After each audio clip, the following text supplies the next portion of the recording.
few years back, I found myself working as a driver for a pizza chain in my hometown. At 27, I was making decent money with deliveries, which helped me stay afloat while paying off my student loans.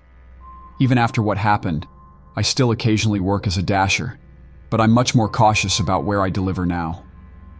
One evening, I had a double shift, meaning I had 2 deliveries to make back to back.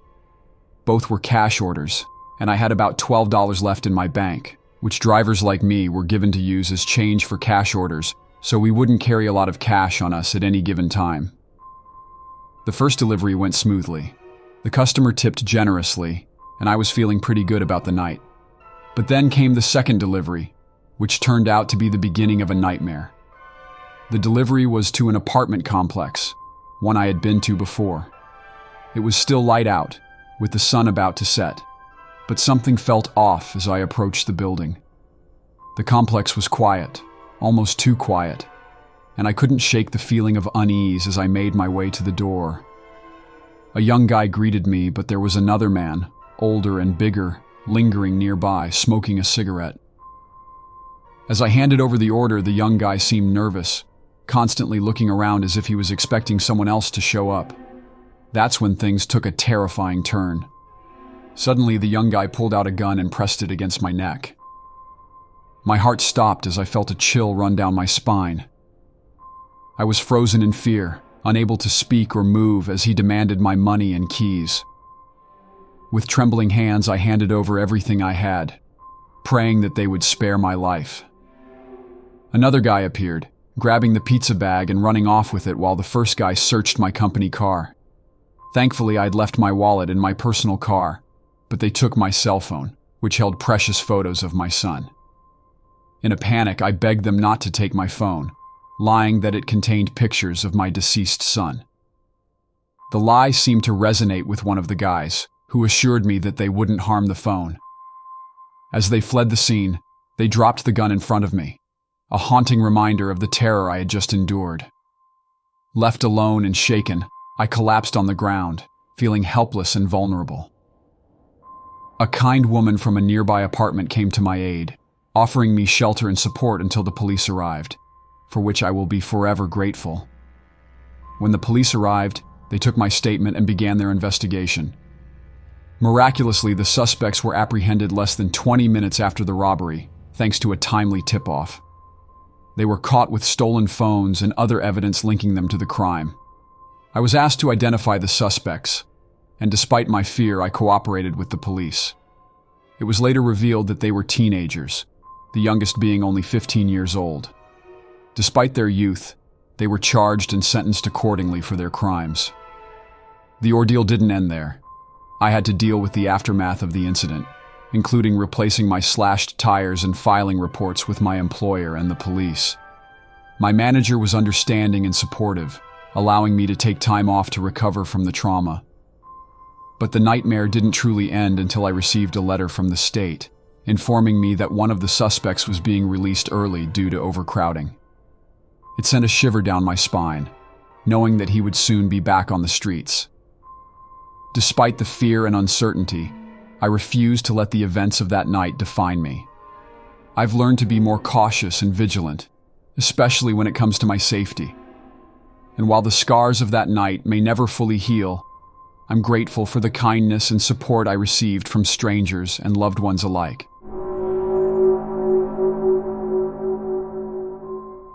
Working at the pizza joint is usually a chill gig for me. I mostly stay inside, slinging dough and manning the counter. But every now and then, I'll cover a delivery shift for one of the drivers. Our delivery area covers a mixed bag of neighborhoods. There are these new developments, where all the houses look the same. They're okay, but the tips aren't great. Then there's this older village from the 1940s, where people tip just about average. We've got a couple of apartment complexes where the tips are pretty good. And then there are the trailer parks. Hit or miss, sometimes great tips, sometimes nothing at all. And finally, there are the rural areas, where the tips are usually good. It's not like super rural where you can count all the stars at night, but it's quiet enough that you don't hear your neighbors yelling. So, about a week ago, I was covering a delivery shift, and things were going pretty smooth. I'd been averaging about $5 per delivery, and they'd all been pretty close by. Then, I checked to see if I had any more deliveries, and sure enough, there was one to an address I'd never seen before. That was weird because we mostly delivered irregulars. Anyway, the address was out on one of the more rural roads. I asked the kid who took the order if there were any special instructions, and he said they wanted me to go around back because the front door wasn't working. I thought, okay, that's a bit strange, but people do weird stuff sometimes. As I'm driving out to the house, I start getting this odd feeling. I mean, I don't love the idea of going to the back of some random house out in the sticks. It's just too easy for something sketchy to go down, you know?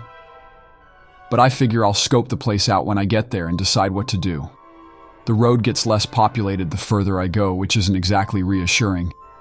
And then I see this house that looks completely abandoned, set back from the road, surrounded by trees and falling apart. I think, this better not be it. But of course it is. I park my car at the end of the driveway, with the rear hanging over the shoulder of the road.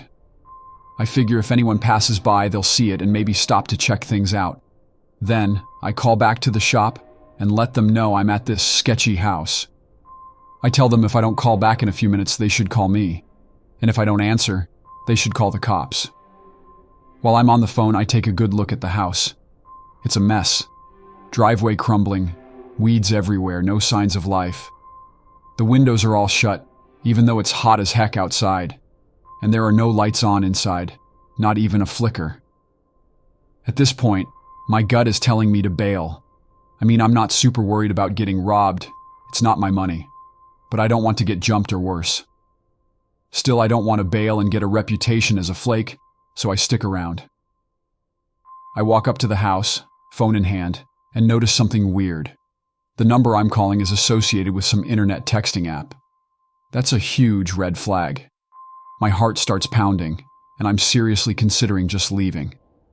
But I'm already there, so I decide to knock on the door and see what happens. The guy who answers looks sketchy as heck. Big sunglasses, hat pulled low, and it's almost dark outside.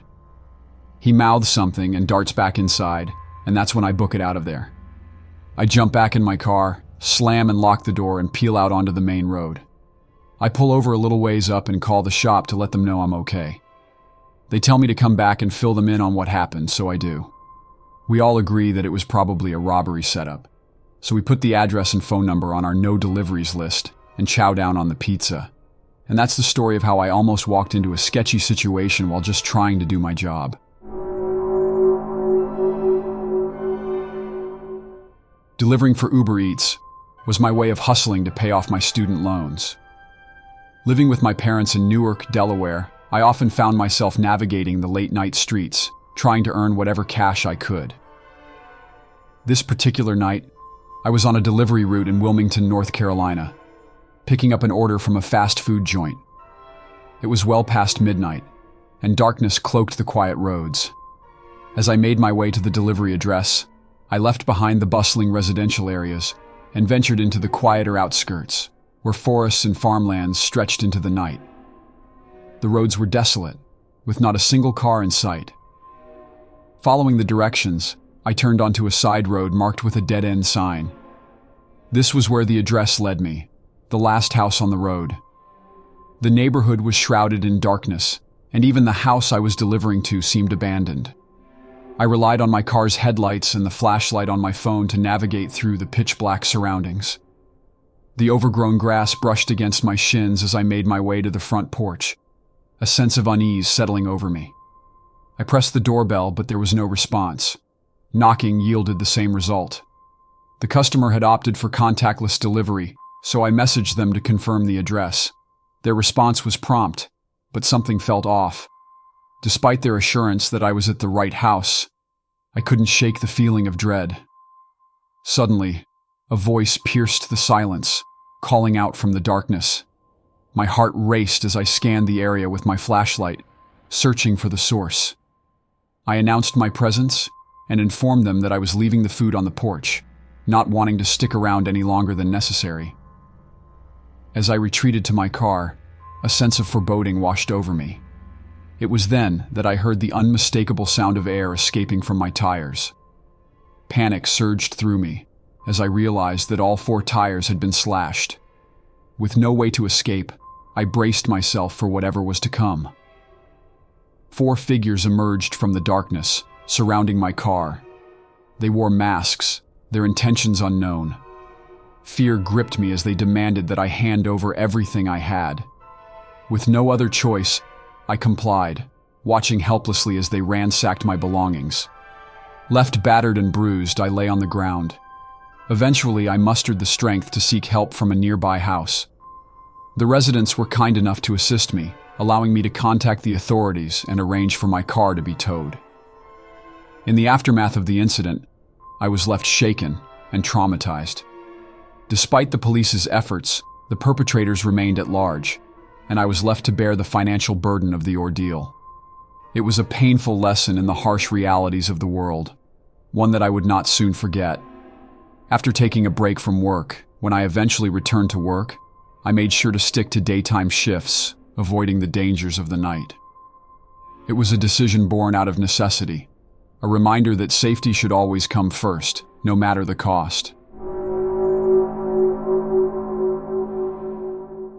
It was supposed to be just another routine delivery, one of the last for the night. I was working at this little pizzeria called Leonardo's, and Frank, one of my bosses, was on the night shift with me. Frank usually decided who would take which delivery, and this time it was my turn. We received an order for a couple of regular pizzas, and Frank handed me a slip of paper with the address and the customer's phone number scribbled on it. It was back in 2009, so I didn't have a fancy smartphone with GPS, just a simple flip phone. I relied on good old-fashioned paper maps to find my way around when making deliveries. The address I was given was somewhere along Willows Road, but I couldn't recall the specific house number or the customer's name. All I remembered was the struggle I had trying to find the place. It was in this really rural town, surrounded by nothing but woods and farmland. And to make matters worse, the lack of streetlights didn't help at all. I had to pull over several times to double-check the map, and each time, I felt my stress levels rising. There's something about being on a dark, quiet road in the middle of nowhere that can really get to you. Finally, I decided to call the number on the slip of paper Frank gave me. The phone rang several times before someone picked up. I waited for them to say something, but there was only silence.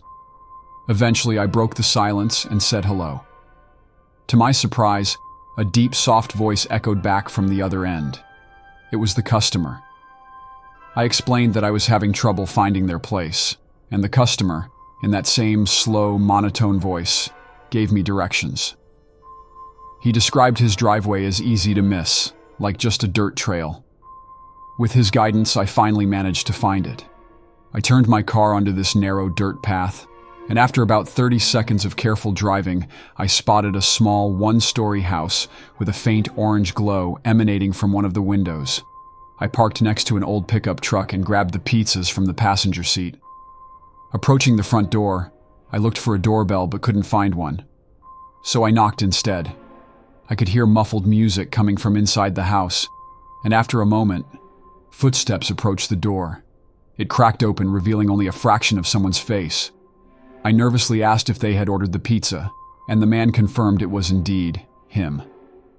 There was a strange pause, and then he said he'd go get the cash.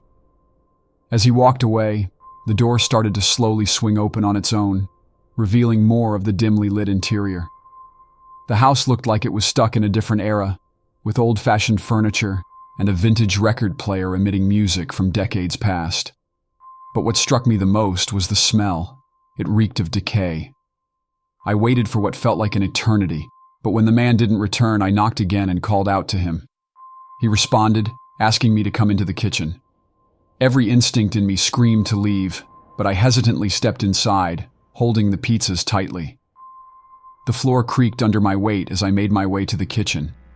The house seemed to stretch out in a linear fashion, with a narrow hallway leading to the kitchen on one side and a series of closed doors on the other. As I approached the kitchen, I noticed someone peeking around the corner, just a sliver of their face visible. It sent shivers down my spine. Ignoring the unease creeping over me, I asked again for the payment. There was no response, only a soft, unsettling giggle that seemed to echo through the house. Then, the man called out a name, Randall, in a tone that sent chills down my spine. I couldn't take it anymore. I turned on my heels and made a beeline for the front door. But as I glanced down the hallway, I saw the figure of a man standing there, watching me with an intensity that made my blood run cold. I practically sprinted back to my car, throwing the pizzas onto the passenger seat and slamming the door shut. As I drove away, my heart raced, and my mind raced with questions. What had I just walked into? And what were those people doing in that house? When I returned to the pizzeria, I told Frank everything that had happened. Surprisingly, he wasn't mad at me for leaving the pizzas behind. In fact, everyone at the pizzeria seemed to understand why I had been so shaken up. But even after leaving that creepy house behind, I couldn't shake the feeling of unease. It lingered with me, haunting my dreams and leaving me with a sense of dread that I couldn't quite shake. From that day on, I made sure to avoid entering anyone's house or apartment during deliveries. I'm 20 years old now, but when this story unfolded, I was just 19. I worked as a bicycle delivery guy at Jimmy John's, a job I still hold today. This event occurred on a Tuesday or Wednesday night in the spring, either late April or early May. My shift typically ran from 7 p.m. to 2 a.m., catering to the late-night cravings of college students and locals alike. Jimmy John's stayed open until 2 a.m. on weekdays, making us one of the few spots available for food after the bars closed. Needless to say, things could get pretty hectic, with orders pouring in and deliveries popping up left and right. But hey, the upside was the tips, so I gritted my teeth and handled the chaos like a pro. This particular night was supposed to be my last shift for a while, and I was looking forward to getting some well-deserved rest. Just as the clock struck 2 a.m., signaling the end of my shift, another delivery request came in. I groaned inwardly, feeling the fatigue settle in. Nonetheless, duty called, and I knew I had to take it. I was familiar with the street and the general area, so I didn't anticipate any major issues. At Jimmy John's, we used bicycles for deliveries, especially during busy periods when the roads were congested. It allowed us to maneuver through traffic more quickly and efficiently. I pedaled as fast as I could, eager to get this last delivery over with so I could finally head home. In less than 10 minutes, I arrived at the designated address. However, when I knocked on the door, there was no response. I knocked again, louder this time, but still, no one answered. Irritation gnawed at me as I realized I might have to return to the store empty-handed if no one came to claim the order. Resigned to my fate, I dialed the number on the receipt, hoping to reach the customer, but my calls went unanswered. Frustration mounting, I was about to call the store when I heard rustling from across the street. I glanced over and froze, a chill running down my spine. There, lurking behind some bushes, was a shadowy figure, watching me intently. Panic surged through me as I realized I was being watched. I pretended not to notice, and continued knocking on the door, hoping someone would answer soon. But with each passing moment, my anxiety grew.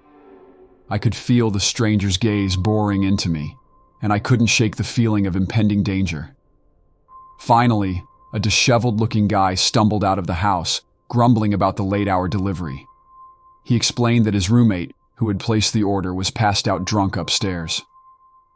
Relieved to have someone to take the food, I handed it over and quickly made my exit.